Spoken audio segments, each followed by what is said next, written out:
Wonderful. Awesome. A huge thank you to Annika Ng, co-founder and COO of Blossom Social, who is kicking off our Follow the Leader speaker series. Annika Ng is the co-founder and COO of Blossom Social, a fast-growing social investing platform with a community of over 400,000 retail investors across North America. She oversees operations, strategy, and user experiences, and manages large-scale partnerships with leading financial institutions, including NASDAQ, SIBO, Questrade, BMO, CIBC, VanEck, and State Street, helping to scale Blossom into one of the most engaged retail investing communities in Canada. Annika is passionate about making financial literacy more accessible, especially for women and underrepresented groups, and is committed to driving greater inclusivity in fintech. Without further ado, let's dive in. To start us off, many students here are building ventures or thinking about it. What has inspired you to start Blossom Social, and how did this come to life? Yeah. Hey everyone. Thanks so much for joining today. I'm super excited to be here with you. I also did Enactus when I was in university, so definitely holds a very special place in my heart. And it's really cool that a lot of you here are thinking about building a venture or already building a venture. That's awesome. Yeah, I think when we started Blossom in 2021, so about 4.5 years ago now. Kind of, I guess what kicked it off was so I have a co-founder, I have three co-founders now, but it really started off with myself and my one co-founder at the time. His name was Max. His name is Max. And yeah, we met in university. He went to UVic, I went to SFU. And when we kind of were like chatting about life and what we were doing in life, both of us really realized that we wanted to be entrepreneurs. That was something that we were both very, very passionate about. And we were like, okay, cool. Like, let's do this venture thing together. And we were like, okay, let's come up with an idea. So it was kind of the opposite. I think a lot of entrepreneurs, they face a problem and they're like, oh my God, I need to solve this problem for the life of me. And they, by default become an entrepreneur. But for us, it was a very intentional choice. We made that choice to become an entrepreneur first and then figure out the problem we wanted to solve later. And so, yeah, when we were trying to figure out what problem we wanted to solve, we were like asking ourselves every question in the world. What is a problem we're facing? What do we do about it? What could be done about it? And something that was happening at that time, right after the pandemic, I'm not sure if many of you guys remember the like Wall Street bets, Reddit kind of fiasco, GameStop situation. Hopefully, some of you have. But that was something that was kind of happening at the time. And I had just started my investing journey. Max was a big investor. And we realized from that situation that social media has a huge impact on investing behavior, and especially for the younger generation, as we kind of saw this impact that this one Reddit subreddit had on the investing world. It was crazy. And we also realized as we dug into it a little bit more that people in the younger generation, so like millennials and Gen Z, don't really go to financial advisors anymore. We usually go on social media to find out what to do, what to invest in, basically for all of our needs. We're not really going to a professional, we're going online. The problem that we saw was that this behavior was starting to happen, but the existing platforms like Reddit, like Twitter, are not meant for everyday investors. We saw from Wall Street Bets there is a lot of degenerate behavior being promoted, oftentimes a lot of scams, misinformation, and it really wasn't built for the everyday investor who wanted to save for retirement, save for their education. And so we thought to ourselves, can we build a community and a social network that actually drives long-term investing behavior, that actually drives smart investing decisions? And so that's kind of why we started Blossom in the first place. And yeah, it's been going on for like 4.5 years now, and it's been really great. And yeah, that's how it came to life. That's wonderful. Annika, just as you had mentioned previously, just before we admitted everybody, Annika was only 23 when she started this, and I am currently 23, so I really need to like start something right now. I know that's not the mindset you should have. Wonderful. Blossom Social recently celebrated raising $3.5 million, the most successful equity crowdfunding round in Canadian history. Congratulations. What did this process involve getting Blossom Social to that point? And what did you take away from this experience? Yeah, it took a lot to get to that point for sure. It was not easy. Building a startup, if any of you guys are thinking about it, is really not easy. Like you are 100% choosing the hardest possible path for yourself, but the most rewarding and most challenging. So it took a lot. And I think when I was thinking about this question, one thing that I was thinking about was so we're a tech startup, right? And like the typical path for a tech startup is to go and get venture capital funding. And that's, you hear about the pre-seed, the seed round, the Series A, whatever, people raising like $5 million and they're like 22 or whatever, and they have this like, or $30 million and they're like 20 years old or whatever. And that's kind of the typical startup, tech startup path that you see. And so when we started Blossom, we were kind of going through this crazy, it was like when the tech bubble burst. So it was really difficult for us to find venture capital. And while we did find venture capital and we have been backed by some VCs, a lot of angels and stuff, one like avenue that we decided to explore was equity crowdfunding. And so we did this through Front Funder, who's the equity crowdfunding, a great equity crowdfunding platform in Canada. And yeah, we were really unsure if we wanted to do this because it was a move that a lot of VCs look down upon, because the way that VCs in particular view it is, oh, well, you failed at raising VC funding, and so you by default you had to turn to equity crowdfunding, when that's not the story at all. That was not what was true for us at all. So we actually were like really afraid of going down this path. This 3.5 million that Abigail mentioned was actually our second time doing the equity crowdfunding raise.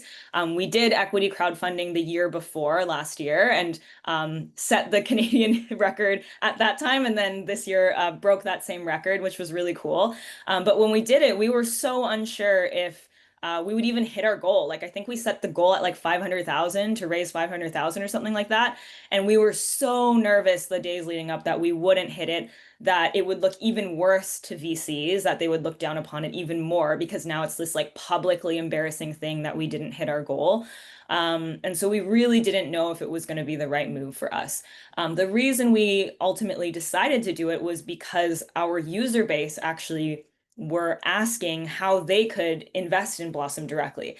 So if you think about Blossom, our whole entire platform is for retail investors. So like literally every single one of our users are an investor. And so for them to love a company and to love a product, by default, they want to invest in it. So they were constantly asking us how to do that. And so that was a huge trigger for us on why we decided to do it. And yeah, I guess like the kind of what we learned from that experience was I think this goes for everything you do in life, is there's always going to be people telling you this is the right way to do things, this is the wrong way to do things, this is how it will appear externally. But ultimately, we had to stick with our gut and do what we felt was right for us and for our users. And really the power of community is what made this so successful. And it actually ended up being so incredible because now our users are literally bought into our product, into our mission and vision, and into our company, and they've become our biggest champions. And it was definitely like the best move we could have ever made fundraising wise. Yeah. That's awesome. Yeah, no, I didn't even know that you had broke your previous record. Oh, That's yeah. additionally impressive. So great job there. Um, Another question. If you could go back to when you were at Simon Fraser, what advice would you give your younger self that students today, maybe those in this group, would find valuable?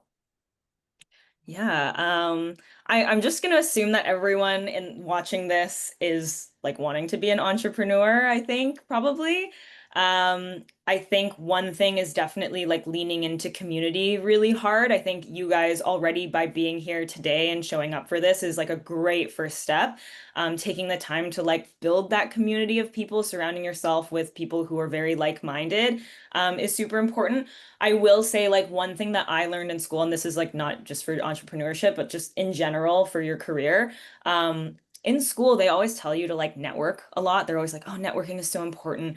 And like as a student, I remember being like, okay, what does that mean? Like, yeah, okay, I'll go to like a coffee chat or I'll go to like a networking event and I'll talk to like, 10 people or whatever it is. And then what am I supposed to do with that after, right? Even a coffee chat, I'm like, okay, I'm going to a coffee chat. I'm going to ask someone about their job and like learn about their job, but like what is supposed to come out of that. And I've had people come up to like students come up to me and we'll put them in touch with like BMO or like some company that they're interested in talking to. And I had this one student who we put in touch with BMO, and he went and had a coffee chat with the head of marketing at BMO. And then after that coffee chat, he was like, "Well, she didn't offer me a job. Like, what a waste of time." And we were like, "Okay, like that's not how this works. Like, you don't just go to a coffee chat and then just get a job. Like, that's not how it works." And so I think one thing that I've learned over the years of what truly networking means is like making friends. Like that's kind of how I've established it. You make these like genuine connections, get to know people genuinely for who they are and what they do and what they're passionate about. And down the road, you can leverage that relationship in some sort of way. And I have so many great examples of how this has turned out. One that I will share just quickly on the networking event or networking side, sorry, is our head of brand partnerships that we hired last year. His name is Tim. He was actually a startup founder as well, and I met him randomly at a startup networking event 3 years ago. And 3 years ago, he was like, "Oh, I'm a startup founder too." And so we just kind of, he was like, reached out to me on LinkedIn, and he was like, "Hey, I just checked out your app. It's super cool. I have some feedback on your app, actually, if you're like down to hear it." And I was like, "Yeah, that sounds great. Like, I would love feedback on my product. That's like actually what I need. I need people to judge my product and tell me what's wrong with it, instead of people just telling me how great it is all the time, because I know it's not great. I know there's problems with it." And so we hopped on a call and he gave me the feedback and we stayed in touch over the last few years. And then last year he was like, "Hey, I'm actually leaving my startup and I'm going to enter the job market again. I'm looking for, something to do. If you know anybody who's looking for a salesperson, let me know."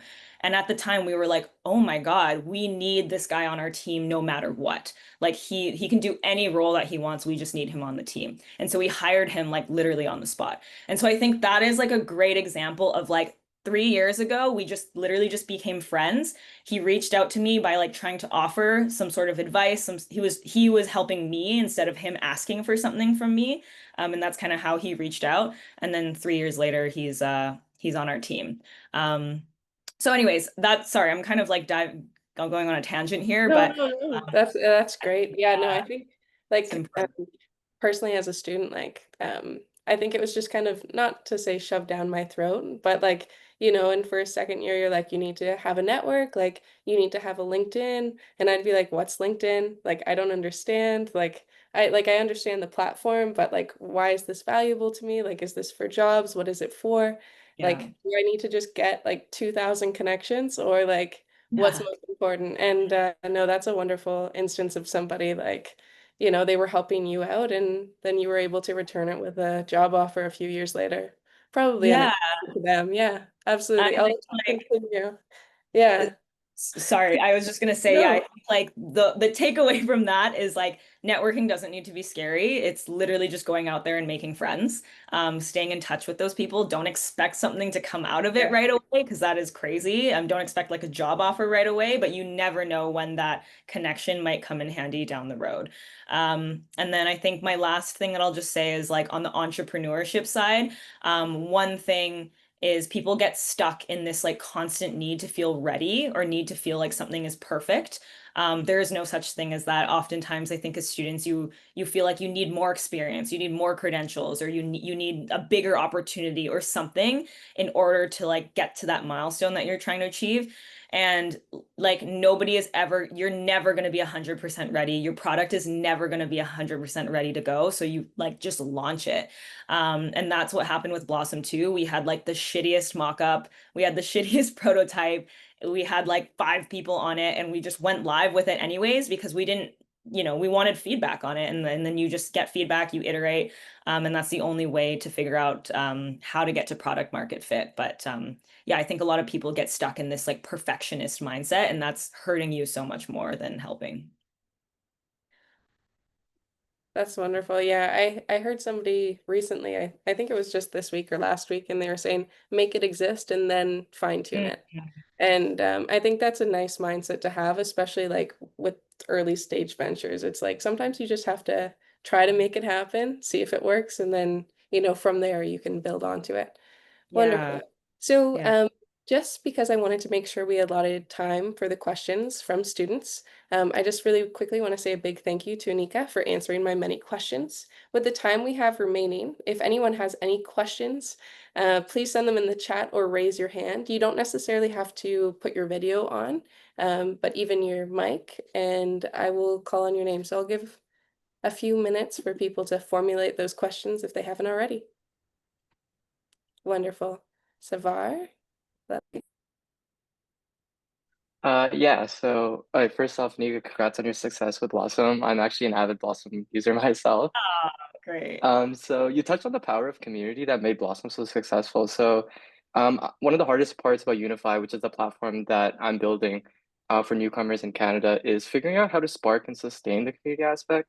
So with Blossom, how did you get the community side going, especially in the early days? When there wasn't much user activity, as you mentioned, there was only like 5 users when you guys first launched. So was there any like specific tactics or design choices that helped create this initial momentum?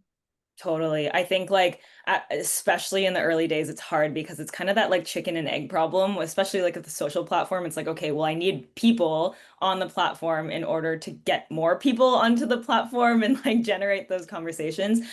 Something that I think we did very early on really well is like we as the founders are the community.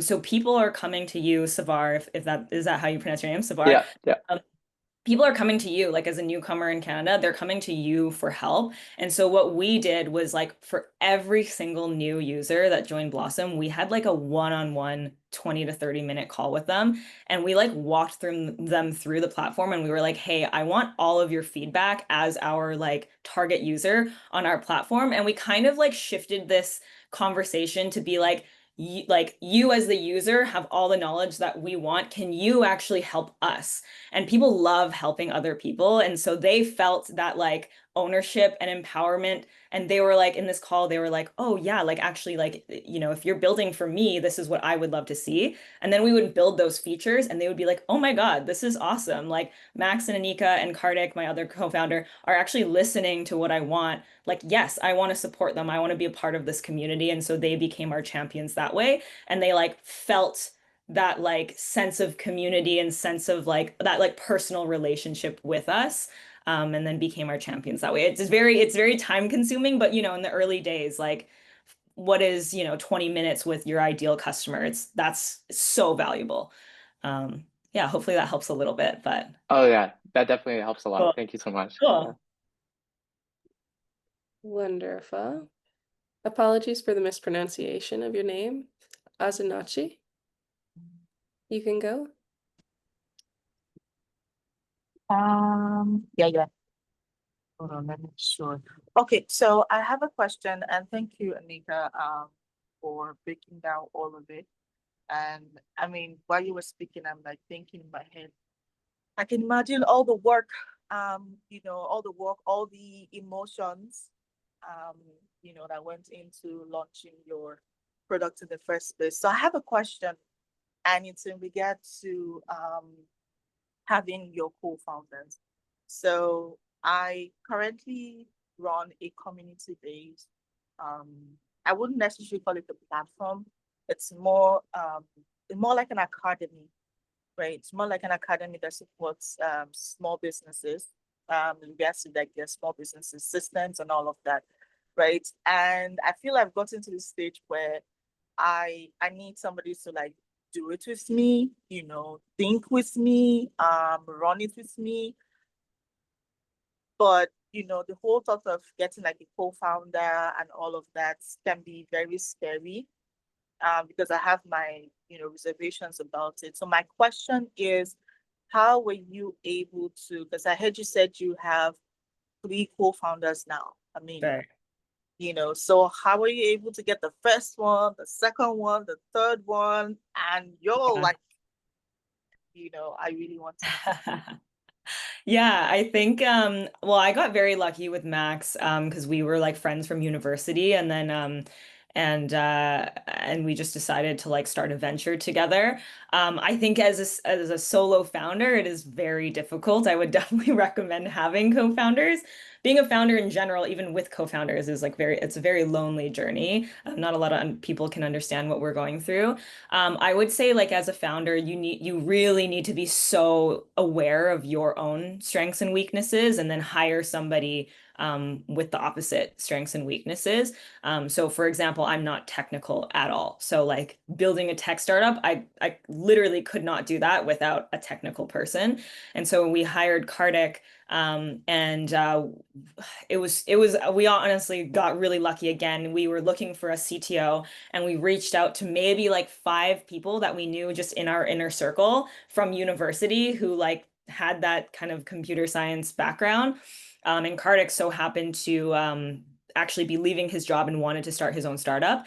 The thing though with Kartik is he's actually in India and he's based in India.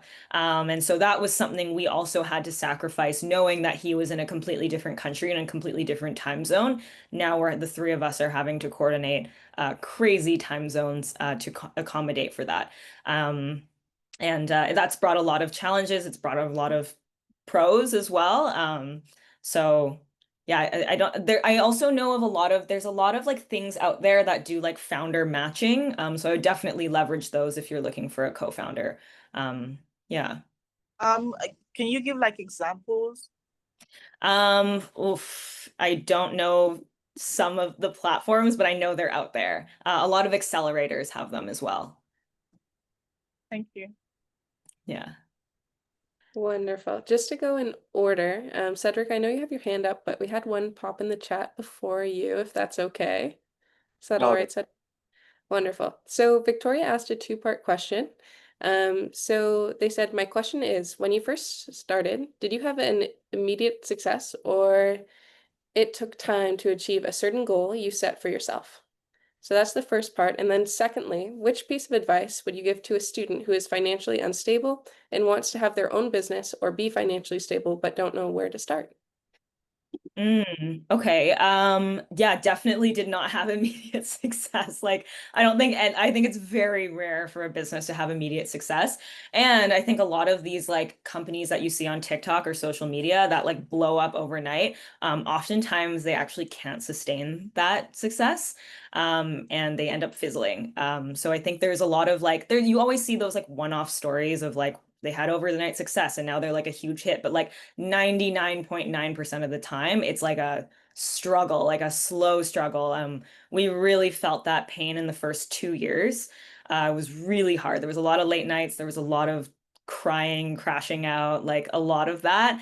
So you really need to kind of expect it, a lot of no's. And yeah, I think you really need to have that, like I call it like a founder sickness. Like there needs to be something kind of mentally wrong with you to keep grinding for that long. It's definitely not easy. And a student who's financially unstable, I mean, that's tough. I think, when I started Blossom, what I did was I saved money for I saved enough money for me to have 6 months of runway before quitting my job. And so when I quit my job, I expected us to literally not be paid for 6 full months until, either at that end of the 6 months, either I can start paying myself with Blossom somehow, or I'm just gonna go into debt and like or quit Blossom and go back to the workforce. So there's definitely a lot of sacrifices. I do think there is a way for you to work part-time in addition to building your startup. I don't think, especially on the business side of things, you need to go in full-time right away. You can if you want, but I do think there is a way. It just takes a lot of sacrifice. There's always a way. It's just how much are you willing to sacrifice is the question. I think Yeah. that's wonderfully answered. It's nice that you did your runway, and that's wonderful. Cedric, you can unmute yourself and ask your question.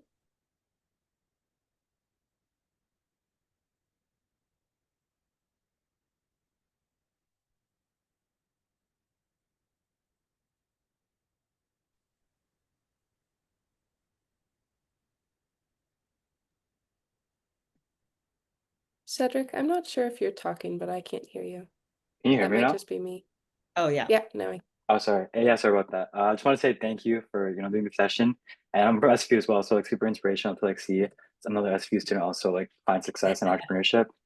My question was, do you find any specific growth channels more effective or like the most effective in terms of like attaining like users? Like, do you do like community outreach, like campus events? Like, what would you say? Which Yeah. channels like work the best for you? I think it really depends on what your venture is. So for Blossom in particular, I think at the beginning, because so I was 23 and I graduated university when I was 22. And so my mind immediately went to like, oh, students, like I know how to target students. Let's do that. The thing is, students don't have money. So if you're like trying to sell a product to students, it's kind of hard to make money with them. And so then we very quickly realized like, oh, okay, students are not our target demographic. One channel that we've found very effective is actually through influencers. We realized that paid ads were going to be way too expensive for us and also not very effective, especially in the early stages of building a startup.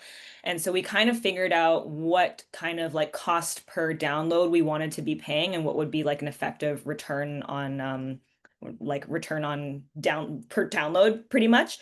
And then we offered that to influencers. So we reached out to a few financial influencers, finfluencers as they call themselves, and we said, hey, we'll pay you $2, $3 per download that you bring us. And we started with a lot of these like micro influencers because they were also trying to build their brand as well. And so when they're offered, $2 or $3 per download from a company, that's actually very exciting to them. Whereas if we went to a big, giant influencer with millions of followers, that's not interesting to them. And so it was really cool because we got to build all of these relationships with these quote unquote micro influencers. And as their audience grew, our audience grew. And as our audience grew, their audience also grew. So we kind of like grew together. And there was like, if you guys know of this Finfluencer at all, she's really, she works with a lot of like Gen Zs, or yeah, she targets a lot of Gen Zs. Her name's Joey Yang. She's like this Asian girl. Anyways, when we found her, she was at like 10,000 followers. And we've worked together and now she's at like 500,000. So it's been really cool to grow with her. And that's like applicable to a lot of other influencers as well. So that's been a really great channel. And then now that we're a little bit bigger, we have the money to spend on paid ads. And I would say paid ads is probably our first biggest growth channel now. But in the early days, it was definitely through partnerships. And I definitely did the like really annoying grind in the early stages where I was like individually DMing people on Reddit and on Twitter being like, hey, check out my app. And then people would be like, fuck you, like you're a scammer. And then I would be like really sad. But I definitely did it. Yeah. So it was yeah, did everything it took. That sounds good. Thank you. That's great. Yeah. Wonderful. So we had one pop into the chat, Dalida. So they said, first, thank you for your time. I'm curious, did Blossom participate in any incubators during its early stages? Yeah, we did. We've done a few. We applied for YC. We got an interview and then botched the interview super hard and then did not get into YC. But YC is a really cool one. I think it's still valuable nowadays, even though it might be a bit overhyped. I think that's a great one if you can get into it. Other than that, there's a few in Canada. We did LOI, and LOI had League of Innovators that they have been like a huge support of ours, and they are actually our biggest venture backers. Um, they have a great program. I've also done the Google for Startups program. They've been really incredible. And then I personally have done like a few other smaller ones. I would say my general advice for incubators and accelerators in general is they can make you feel like you are progressing and that you are doing they can make you feel like you are being productive, but that doesn't always mean you are being productive. Like you can literally go to a million lectures and workshops on how to build a business, but if you're not actually building a business and spending the time into it, like nothing is going to happen. So I oftentimes ask myself, okay, is it worth it for me to spend 1 hour in this workshop or 1 hour building my business? What is more valuable for me right now? And sometimes the answer is that workshop, yes. And sometimes it's, going and building my business. So I think I would recommend doing a lot of research into the incubator that you're thinking about going into. Really ask yourself if it's going to help you get to the level or the goals that you're trying to achieve. And if not, it's probably a waste of time. Yeah. Wonderful. Savar, you have your hand up. Yeah, thank you. So just touching back on Sarah's question again, the growth channels. I actually learned about Blossom through the Canadian Investor Podcast and Cool. Brandon Beavis, who I believe is your CMO now. So Yes. yeah, that's definitely working well. But my question was more so around like building trust. So as I mentioned earlier, my platform for newcomers, trust is a very important issue. So just wondering, Mhm. how did you ensure the platform felt trustworthy to new users, especially in your industry and finance, where people are really cautious about what they're getting their information from and what they're learning? Yeah, that's a great question. I think when we work with like the influencers, we are very, very like we vet them very hard, and we actually say no to a lot of influencers who want to work with us. And if their like content doesn't match like our mission and vision, we turn them down and don't add them to our program. I think with Blossom, it's a little bit different because like our whole thing is about transparency. So people actually like link their brokerage and then show what they're investing in. And so that whole thing is like building trust within the community because it's very like transparent. You're showing what you're investing in. Um, but I think for you guys, like I really think that just building trust is a lot about like building community and like really showing face and like sharing your story as a founder as well. Like I think Brandon is a great example of that. He is like inherently very transparent and he'll literally like show his like Wealth Simple account or his RBC or whatever it is to his users, and that kind of builds trust in that way. I'm not super familiar with the newcomer stuff. I'm assuming there's a lot of like scams out there for stuff, which really sucks. That one is like a little bit of a tough one to crack. I don't know if there's like some sort of like legal lease type of or like I don't know if there's like a trustworthy program out there that you can like a government program that you can associate yourself with or something like that. But I think just finding those people who are trustworthy in the industry already and kind of like tying yourself to them. Yeah. Okay, Sorry, yeah, I that don't definitely know if that's helps. Yeah. helpful. No, that is. I think like yeah, something we could look into is like partnering with like immigration consultants who are like influencers. So yeah, definitely Okay, provides good cool. information. Yeah. Yeah. Yeah. Thank you. Great. Awesome. Victoria, who asked a few other questions in the chat previously, said that they have another question. How did you find investors? Oh God, it's hard. Yeah, you Oh, just broad. Yeah. honestly just do like a shit ton of research on like who investors are. I think definitely find investors that relate to your product. So like one thing for us is like there is a ton of investors out there who only invest in like B2B SaaS or only invest in I don't know, legal tech or something like that. We don't fall into any of those things. So if we had a conversation with them, it would be like a huge waste of time. So doing a lot of research and then kind of like what I said earlier is just like how important your network is.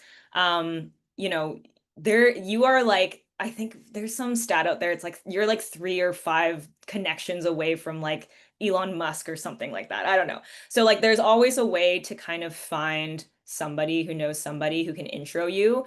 That's been the best, most successful channel for us is like trying to leverage those networks and getting that warm introduction. If not, we just do the like the cold LinkedIn DM, whatever. Hey, can we get on a call? The thing though is investors really do want to meet you. Like their entire business model is investing in companies. So like if they don't invest into companies, they're not doing their job. So they really do want to meet with you and hear about your business. And I think there's like this this wrong mindset that founders have of like, oh, investors are scary or whatever. But like investors need you. They need good companies to invest in. So you actually kind of have like not maybe not a leg up, but you're kind of on the same like playing field. And I think a lot of founders don't realize that. But anyway, sorry to answer your question, Victoria. Basically, just a lot of research, a lot of stalking, trying to find out who we know, who knows someone from that company and getting an intro. A lot of like detective work that way. And then, or just, shooting our shot, DMing them, and seeing what comes out of that. We do have like a website for Blossom or a website for VCs. We do have a Blossom website. It's just blossomsocial.com. But it's our actual like platform. Yeah. Oh yeah, there. Thanks, Abigail. Awesome. Okay. Lovely. We'll see if they follow up on that. Yeah, I think that was the right one for Victoria. She said thank you. So Perfect. wonderful. We have Cedric asking another question. Hi. Yeah, I just wanted to build off like the response that you gave, Savar. So you said that we should, or Savar should build off like uh, credibility with like other like let's say partners, and I saw that you were in charge of partnerships as well for Blossom. So like during the early stages, like how did you like convince like these other businesses or like partners to like take you seriously as like a business that's still developing and it's in early stage? Yeah, that's a great question. So we probably didn't start working with like these big companies until or like late 2023. So we've only been like really making money for the last like 2 years. And then the 2 years prior to that was really about building our business and like establishing our user base. Yeah, basically we're just like taking a loss for like the first 2 years and then yeah, just started making money recently. But I think a lot of our like trustworthiness came from establishing ourselves in the industry alongside these like content creators. And I think we got with Brandon on our team, that was really awesome. He was like a huge unlock for us. And the way that I reached out to, so Brandon Beavis, he's my fourth co-founder. He joined as a late co-founder. He's a big YouTuber in Canada. I found Brandon literally by thinking he was just like a regular everyday person and then DMing him on LinkedIn being like, hey, I think you would like Blossom. You should check it out. The same way I was like DMing all these like random Reddit people.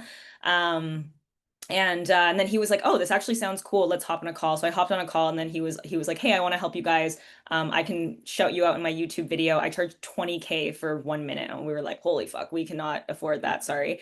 But I was like, "But here's what we're building. Would love your feedback." And he actually like fell in love with the idea of what we were building, like our mission and vision around the product. And so once we got that buy-in from Brandon, he really wanted to help us. Brandon really like felt like he was becoming a part of the community. And he actually joined as our advisor. And then once we had Brandon on, he was able to reach out to a lot of these other content creators who he deemed trustworthy in the industry. And then once they came onto our platform and started promoting Blossom, then we kind of established ourselves as a big player within the industry. And then our first client ever was BMO. And BMO had already worked with a lot of these finance influencers. And so to them, we were just like another product that they could trust in to reach retail investors. I don't want to get too much into the weeds. So I'm sorry if this is not applicable to your business, but that's kind of how it was kind of what I said to Savar was like, we were just establishing ourselves with one trustworthy person. And then that trustworthy person put us in touch with another like established person. And then it just kind of builds from there. Yeah. Is that helpful kind of? Oh yeah, for sure. Yeah, Savar and I are actually like running that business together, so it's super helpful. Oh, cool. Okay, that's awesome. Yeah, that's And great. That's wonderful. Oh, awesome. So we have a few more questions. Maybe they want to do it together. Just kidding. Cedric, you can go first. I think yours was first. Savar, you can go. I forgot to put my hand out. Okay. Yeah. So just some questions about like, we're actually going to be launching our MVP before the end of this year. So just in terms of like collecting and acting on early feedback. So like, how did you guys kind of navigate that on collecting and acting on the early user feedback, especially when there's so many directions, so much feedback you can get, and kind of getting confused on, what's the correct like what changes should we make and stuff like that. Yeah. I think yeah, you're gonna get so much feedback and so many people telling you like what to do. I think like we only implement product changes that we actually feel will like push the needle and actually like help us get like achieve our mission and vision, as like cheesy as that sounds. But like it's like, okay, well, will this change actually get more users on the platform and make users like experience better? Will it actually, I don't know, help us make more money down the road, or will it like what is the purpose of making this update? One thing I think that was because we're so community based, all of our product changes or like feature ideas we make like live, and we literally ask our users like, hey, what do you guys want to see? We used to have a like live like feature roadmap that people could like upvote and stuff. I think it got a bit complicated, so we took it down. But like at the beginning, when it was easier to manage, that was a really cool thing that users loved.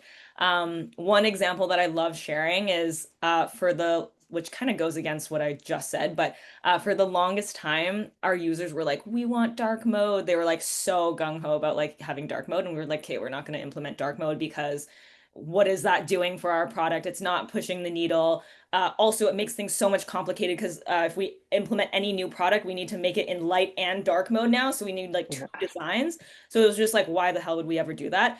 But we just got our users pushing so hard for dark mode that eventually we were like, okay, let's do it. And they were so happy when we did it because they really felt heard. Um, so there's like, yeah, there's different things to kind of like weigh of like, is it actually going to move the needle for our business? And is it going to make our users experience better? Great. That's really helpful. I think it's like more so like finding a balance between understanding what pushes the needle, but also ensuring to make your customers kind of Totally. happy still. Yeah. Yeah, Okay. 100%. Because if you just implement something that they don't care about, they're going to be like, well, they're not listening to me. Like, why would I care about that? And but if it's something like crazy that they're asking for, then it's like, okay, well, we don't have the dev capacity right now to build that, and it's really not going to do much for our product. So like, let's not do that. But something else we also do is, again, because we're so community based, we'll like literally explain to our users by like making a post on Blossom. You'll see like my CEO posts all the time of like, here's upcoming like product changes, or like, hey guys, we hear you, but like we're just not doing it right now because this is how much it would take. And like the platform, our users are so receptive to that, like transparency. And they still feel like we're like building for them and listening to them. Yeah. I've seen a lot of those posts from Max, so yeah. Oh, cool. Yeah. All right. That's Thank you so much for answering my questions. Yeah. no worries. Lovely. Cedric, is that an old hand or a current hand? Oh, it's a new hand. I just had another question. Oh, yeah, absolutely. We'll go to Cedric, and then I think I have two in the chat afterwards. Yeah, so my question was for Savar and I, we're like just in the middle of like finalizing like our business model and like how we properly want to monetize it. I guess for Blossom, like how do you guys go about determining like that price range for your subscription model and even like decided to go with subscription to begin with? Yeah, that's a great question. Honestly, we just kind of wing it. It was literally like we just looked at what other people in the consumer app space charge for a subscription, and we were like, okay, does this seem kind of on par with what other apps charge? And then we're kind of like, yeah, cool, like we'll just do that. You could, if you really wanted to be technical about it, you could do like A/B testing of like test one group of users with like a $20 per month thing, or test one, you can. But we are just kind of like, whatever, we'll just set this pricing. And I know that's not a great answer, but like that's the truth. Oh no, that's great, yeah. And then also just quick follow-up for that. Like I know you guys I think also have ads. Like how do you Yeah. guys go about like balancing or like how do you know like when to implement that? Because I know like from people we've talked to, like they say like you have to be careful of like when you implement ads because it can like dilute the user experience and all that. So like when did you kind of like know like it was a good time to like implement that? Yeah, we didn't start doing, so we have ads on our platform, but we're like very mindful about how we do it because we never want to just like spam our users with ads, like similar to what you would see on like any other social media platform. So every type of ad that you see on Blossom is like actually something that is very ingrained into the app in a seamless way, or at least we try to do that. We don't have like in-feed ads yet. I don't know if we ever will. But the reason why we started doing that is because we actually got to a point where like these financial institutions like BMO were coming to us and they were like, hey, we want to reach your audience because you have the perfect audience for us. And so at that point we were like, oh shit, like this is a huge revenue opportunity for us. To dive a little bit deeper into it, we started off only thinking about monetizing through the pro subscriptions on our app. We very quickly realized that in order to become $1 billion business, if that is what we wanted to do, we would need a lot of pro subscriptions in order to get to a revenue number that VCs would be happy with to deem us as like $1 billion opportunity. So that like don't want to go too deep into that, but a lot of VCs like won't even look at you unless they think you have like $1 billion opportunity, which is a whole other thing. But we were like, oh shit, like this is not enough. And so we needed to figure out another business model that would help us paint that picture. And yeah, it worked out really well. And yeah, does that help? Oh yeah, for sure. Yeah, thank you so Cool. much. Wonderful. Just before Bassem, I have one question in the chat. Did your fundraising round include equity allocation? How was it? Yes, it did. Yes. I think it almost always will include equity unless you get non-dilutive funding, which you can usually only get through like government grants or some sort of like pitch competition or something that you would do. Again, with the pitch competitions, I would have the same advice as the incubators. Not all of them are always worth your time. You probably end up spending like 5 hours perfecting your pitch, and then you might not even like win and all that kind of stuff. So be mindful of that. But yes, all of it included equity funding. Yeah. Awesome. And Bassem, you can unmute yourself and ask your question.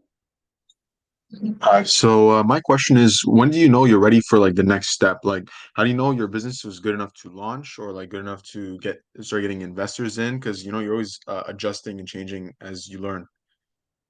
Yeah, I think the answer is you will never know. I think you'll never be 100% ready. I think the best way is to just launch and see what the reception is. Go out there and start pitching to investors and see what their reception is. Because if you just keep on waiting until you get to that perfect moment to launch, it's too late. You're gonna run out of time, and like the whole space and being in tech specifically is you move fast, right? Like I think on paper, if you think about like any tech company, in theory, Meta or Google or whatever should always beat us because they have unlimited resources, unlimited people, unlimited everything to build the next best thing. But what we have as a startup is speed. Because we can move really quickly. So if you're always like waiting on that perfect moment to go and do something, you're always going to be missing opportunity. My thing is just launch, like just do it, even if it doesn't feel 100% ready. What we did at Blossom was we were like, okay, October 1st, we're going to be launching. And we did everything that we could up until October 1st to get it feeling ready. And by the time October 1st rolled around, we didn't feel 100% ready, but we were like, we made this promise to ourselves. This was our goal. And we just launched it, got the feedback, iterated very, very quickly. And same with our investors. I think the best way to go into investing is have a lineup of investors that you want to talk to. Put the ones that you don't care about that much at the beginning, the ones that you do care about a lot at the end. And every single time you have a new conversation with investor, you're changing that pitch deck, you're updating it, you're like altering your pitch, and you just get better and better and better as you go. Yeah, hopefully that helps. Awesome. Thank you very much. Yeah. Wonderful. So just because we don't have a ton of time remaining, Savar will be our last question. Well, All right, great. So my question is, if you were building Blossom again today, what's one thing that you would do differently especially when it comes to like scaling? oh, that's a really good question. I think we would probably, oh my God, that's a really good question. I think we got really lucky at like every turn in terms of like how our growth went. I think we would probably go to influence, like we would probably just do everything quicker. We would probably go to influencers quicker, spend less money testing on like paid ads because like now I know that that channel doesn't work for us. Probably spend less time doing stuff with like student groups, unfortunately, even though that sounds bad. But like those were all just things that we tried, tested, they didn't work. So it was like, even though they didn't work, I don't think we would have done anything differently because we needed to learn those lessons. Um, yeah, I think maybe starting to work with the financial institutions earlier and getting those partnerships earlier so we could begin making money earlier. But again, like nothing wrong with it the way it laid out. I think one thing that I've been looking at is other business models. Not a lot, it's like really interesting that a lot of VCs don't love this like media business model, which is like weird. As VCs are weird. My general feedback is like don't always listen to VCs because they don't really know what they're talking about. But I would say there's like definitely other business models that we could have started exploring earlier, and we're only beginning to explore now. Yeah, I don't know. That's so sorry. That answer is not, I don't feel satisfied with that answer, but that is my answer. No, honestly, super helpful. Like, thank you so much for taking the time. Like, me and Sarah had a bunch of questions, and honestly, gave us a lot of clarity as we starting to launch our platform as well. And honestly, once again, Sarah mentioned earlier, but we're both from SFU, so super Yay. inspirational to see you building Blossom. Yeah, thank you so much. Thanks. I'm so excited to see. What is your venture called, actually? It's called Unify. I'd love to connect you on LinkedIn later, and maybe I Yeah. can share our website and share some information about what we're building as well. Oh, Yeah. yeah, I'd love to follow your guys' journey. That's awesome. All right. Thank you so much. Wonderful. So thank you again, Annika, for all those in attendance. Make sure to check out our events and our deadlines page for more speakers and sessions that are coming